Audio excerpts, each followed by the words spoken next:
Monsieur le Président, voici tout juste un an, les rebelles lançaient dans l'est du Congo une offensive qui devait leur permettre d'occuper une partie du territoire national et d'y faire régner un climat d'insécurité et parfois même de terreur. Depuis, l'armée nationale congolaise paraît avoir bien repris la situation en main. Pourriez-vous nous faire le point sur l'état actuel de la rébellion? La rébellion au Congo est pratiquement enrayée. Il reste bien entendu quelques poches qui sont vouées soit à la fin ou à la reddition inconditionnelle. Se dire donc que l'armée nationale a la situation en main. Il est à noter également la résistance des Congolais qui, pour moi, c'est l'indice qu'ils attachent beaucoup d'importance à leur patrie et que dans leur conscience, ils ont combattu pour leur patrie. Et la composition de l'armée nationale congolaise avait donné, il y a quelques mois, certaines inquiétudes. Maintenant, son rendement paraît très supérieur. Vous pensez qu'elle a tous les atouts en main à l'heure actuelle pour vaincre les dernières poches rebelles? Certainement parce que au début, nous avons dû prévenir ces dangers qui consistaient à la politisation de l'armée. Précisément, nous l'avons retirée de la vie politique. Et à partir de ce moment, l'armée nationale a fait de son mieux pour arriver au stade qu'il est arrivé maintenant. Pensez-vous avoir encore besoin des mercenaires pendant quelque temps? Nous avons fait des accords d'assistance technique, n'est-ce pas, avec des pays amis qui nous fourniront les instructeurs. Il s'agit toujours de cette question de réorganisation de notre armée qui actuellement atteint un niveau tel que vous voyez le résultat auquel il arrive. Cette affaire-là de mercenaires, il est évident que je devrais vous faire un petit aperçu général à quoi cela a rimé. C'est parce qu'au moment où nous avons repris le Katanga, tout ça c'était des questions litigieuses. Nous avons dû prendre le dossier en main pour régler cette situation définitivement, mais il se peut qu'à ce moment-là, la rébellion avançait, n'est-ce pas, à pas de géant, précisément parce que nous avons arrêté les opérations pour favoriser la réconciliation nationale. Entre-temps, nous n'avions pas encore signé des accords avec ce pays ami pour des cas semblables, qu'il s'agisse de guerre ou bien de la rébellion. Alors, à ce moment-là, il fallait bien utiliser ce qu'on avait entre les mains. Et maintenant que la rébellion est terminée, n'est-ce pas, nous envisageons d'autres solutions beaucoup plus conformes à des situations normales. Vous allez bientôt entreprendre, Monsieur le Président, un voyage de plusieurs jours à travers l'ensemble du pays. Quel est le but de ce voyage? Le but de ce voyage, comme vous avez pu le remarquer, c'est d'apporter le réconfort moral et matériel à ces populations qui ont bien mérité par leur résistance contre la rébellion. Et bien entendu, nous avons beaucoup de responsabilités sur ces populations. Il est tout à fait normal que le chef de l'État les visite le plus régulièrement possible. Si auparavant il n'y a pas eu de possibilité de les visiter, c'est précisément parce qu'il fallait tenir d'abord le coup d'un côté. Quand on est sûr de l'autre, on peut alors se déplacer pour aller assurer l'autre côté. Vous avez vu ce qui s'est passé. Il fallait bien que nous nous maintenions d'abord dans la capitale pour former un noyau de résistance qui était solide et qui s'est répandu dans la province. Maintenant, il est possible que nous nous déplacions pour visiter ces populations. Vous allez donc vous rendre plus particulièrement dans des régions récemment libérées. Est-ce que vous pensez qu'il y a là-bas toute sécurité? D'abord, nous visitons les régions qui ont été libérées et ensuite, nous visiterons également les populations qui n'ont pas subi l'influence de la rébellion. Parce qu'ici, il faut apporter aux uns comme aux autres la sollicitude du gouvernement. Et là, en ce qui concerne la sécurité, le militaire ne se demande pas s'il y a sécurité ou pas sécurité, il doit remplir sa mission, il n'y a rien à faire, on y va. Les élections qui se sont déroulées au mois d'avril, Monsieur le Président, semblent démontrer, bien que leur résultat n'ait pas encore été proclamé, le désir du peuple congolais de retrouver une certaine stabilité politique et même une véritable unité nationale. Comment voyez-vous l'avenir politique du Congo après ces élections? Après ces élections, c'est l'étape cruciale pour nous, pour passer du moment qu'on appelle le temps de croissance à la stabilité réelle. C'est-à-dire qu'auparavant, on avait ce qu'on appelait la loi fondamentale qui prêtait à tout commentaire comme à toute protestation. Maintenant, les Congolais ont fait leur constitution de leur façon et adaptée à leurs mœurs. Cette constitution a prévu justement ces étapes qui viennent de se dérouler normalement à partir de la promulgation plutôt de référendum, promulgation, maintenant les élections se passent, on va installer toutes les institutions nationales et pour nous c'est le commencement d'une stabilité beaucoup plus importante que ce que nous avons vécu jusqu'à maintenant. Il faut bien faire ce qu'on appelle des restrictions parce que des pays plus vieilles que nous ont connu encore l'une ou l'autre chose au cours de leur vie, mais ce qui compte, c'est la vie générale. Quand la vie générale peut offrir le maximum de garanties pour la sécurité de tout le monde, on peut considérer que ce pays a atteint la stabilité politique désirée. Que pensez-vous de l'action du président Tshombe depuis qu'il est Premier ministre, c'est-à-dire depuis bientôt un an? Nous avons formé ce qu'on appelle un gouvernement de transition, qui a assuré sa mission, qui était la relance économique, la pacification du pays et la préparation des élections. Ce programme va avoir touché sa fin et nous continuons parce que tout ce que nous sommes en train de faire maintenant, tout ça est prévu par la loi. Nous ne pouvons plus maintenant nous permettre de nous écarter des lignes qui ont été faites par la Constitution. Les prochaines élections présidentielles qui doivent avoir lieu en principe dans quelques mois, comptez-vous vous représenter ou pensez-vous que le président Tshombe présentera lui aussi sa candidature? En ce qui me concerne, il est évident que je représenterai ma candidature. Pour la seconde partie de votre question, je ne sais pas répondre à la place d'un autre. Le Congo, Monsieur le Président, est un des États les plus riches d'Afrique en ressources naturelles.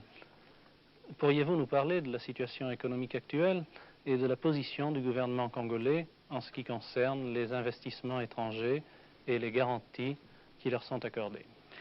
Ce qui est à faire remarquer d'abord, c'est que malgré l'agitation des rebelles, l'économie congolaise a tenu quand même debout.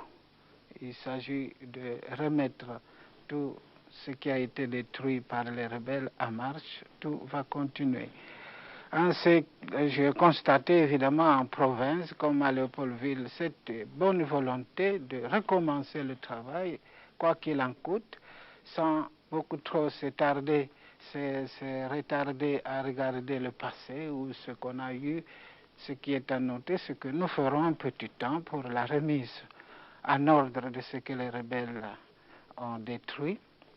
Mais les investisseurs ont maintenant une raison de plus, si vous voulez, une garantie de plus, que nous pouvons donner les garanties qu'ils désirent. Bien entendu, tout dépend parce que je sais que depuis que nous sommes indépendants, on n'a pas cessé. Il y a eu un moment où on a cessé d'investir, mais à partir de 62, on a recommencé les investissements. Ça continue jusqu'à maintenant et nous avons beaucoup de gens qui sollicitent pour investir au Congo et c'est un bon signe.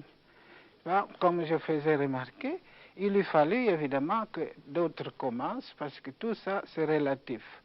Il y en a qui croiraient que l'investissement au Congo est impossible, tandis que d'autres, enfin les idées sont partagées de telle façon qu'il y en a qui font beaucoup de confiance au Congo et ils viennent, d'autres relatif, ils ne viennent pas encore, mais nous espérons que tout le monde viendra parce que ce qui est humainement possible à promettre comme garantie, nous l'avons fait et la Constitution l'a fait également. Le 26 mai dernier, Monsieur le Président, Monsieur Tshombe signait à Abidjan un accord qui fait du Congo un partenaire de l'Organisation commune africaine et malgache. Excusez-moi, Monsieur le Président, il faut changer de chargeur. Je vous reposerai la question.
Monsieur le Président Kasavubu, une deuxième.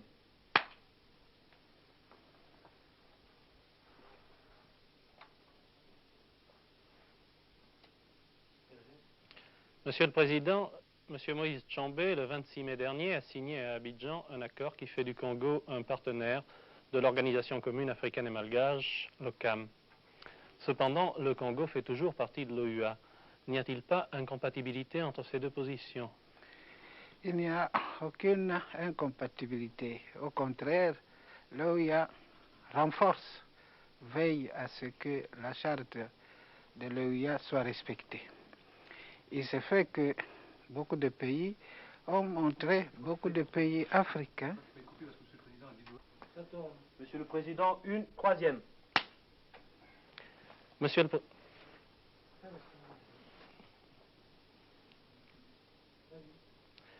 le Président, le 26 mai dernier, Monsieur Moïse Tshombe a signé à Abidjan un accord qui fait du Congo un partenaire de l'OCAM, l'Organisation commune africaine et malgache. Cependant, le Congo fait toujours partie de l'OUA. N'y a-t-il pas incompatibilité entre ces deux positions? Il n'y a aucune incompatibilité. Au contraire, l'OCAM renforce l'OUA en ce que l'OCAM voudrait que tous les signataires de cette charte le respectent. Or, il a été constaté que beaucoup de pays ne voulaient pas le respecter pour le rendre une lettre morte. En ce sens, comme par exemple l'OUA a prévu la non-ingérence dans les affaires des pays voisins, des pays africains, d'autres pays se le permettent. Alors ça a créé une confusion. Il fallait une réaction de ceux qui veulent vraiment la ligne droite, le bon chemin, pour que les choses soient remises en place. Que pensez-vous en particulier de l'action de certains pays qui mènent contre le gouvernement du Congo-Léopoldville une action particulièrement virulente en le traitant de néocolonialiste, d'impérialiste et d'autres accusations de ce genre? Bien entendu, si ce n'était que ces épithètes, n'est-ce pas, cela n'inquiéterait pas le Congo. Mais je sais bien que en ce qui concerne les pays africains, ce sont des pays frères qui, du jour au lendemain, ils peuvent de nouveau reprendre leurs anciennes amitiés. Vous avez connu dans l'histoire, par exemple, à côté de nous, à Brazzaville, dans l'affaire de sécession katangaise, il y avait une palabre, mais après, nous nous sommes bien entendus et la situation était rétablie. Il en sera de même de la situation actuelle. C'est pas les Congolais d'en face, comme d'ici, s'entendront bien un jour. Seulement, ce qui craignent, c'est que si c'est un mouvement en dehors du pays, alors ça c'est différent, il faudra alors trouver une autre solution. Parce que nous autres, nous entendons résoudre ce qu'on appelait le problème à la solution Bantou. Si ce n'était bien entendu que les Africains eux-mêmes, si ce n'était que les Congolais eux-mêmes de deux faces. Mais s'il y a d'autres histoires en dehors de cela, ça c'est une autre affaire. Alors il faudra envisager une solution particulière. Que pensez-vous justement de la présence de nombreux Chinois à Brazzaville et de l'arrivée d'armes? Enfin, je ne les ai pas comptés, moi, ni savoir combien d'armes ils ont reçues. Évidemment, ce n'est pas un pays chinois d'abord, ce sont des Congolais qui sont là. Si les étrangers veulent faire autre chose à Brazzaville, ça nous traiterons la question différemment. Comme je vous ai dit tantôt, quand il s'agit de Congolais, ils sont nos frères. Nous nous entendrons bien un jour. On peut se chamailler dans la famille, ça ne crée pas de problème. Mais si c'est une affaire en dehors des Congolais, on arrangera ça sur un autre plan que sur le plan congolais. Monsieur le Président, au nom de la télévision française, nous vous remercions.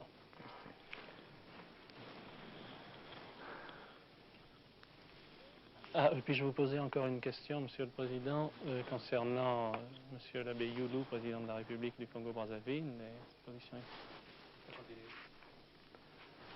Monsieur le Président, Monsieur l'abbé Fulbert Youlou, ancien président de la République du Congo-Brazzaville, qui se trouve ici à la suite de son évasion du 15 mars, vient d'être hier condamné à mort par un tribunal du gouvernement de Monsieur Massamba Deba. Que pensez-vous de cette condamnation? Il faut, de nouveau, comme j'ai dit, nous avons toujours respecté la souveraineté de chaque pays. Chaque pays pouvait faire ce qu'il voulait de son régime, etc. Mais malheureusement, comme nous vivons tous sur la même planète, il y a toujours des répercussions. Ce qui est certain, c'est que Youlou a demandé asile au Congo. Ici, nous l'avons accepté. C'est l'humanité qui exige, n'est-ce pas, cette mesure pour la protection de quelqu'un qui n'est plus chez lui ou qui juge qu'il n'est plus en sécurité chez lui. Nous l'avons accepté, mais nous n'avons pas à juger ce que les autres font chez eux, comme nous demanderons également qu'on ne juge pas ce qui se passe chez nous. Nous sommes souverains au même titre que les autres.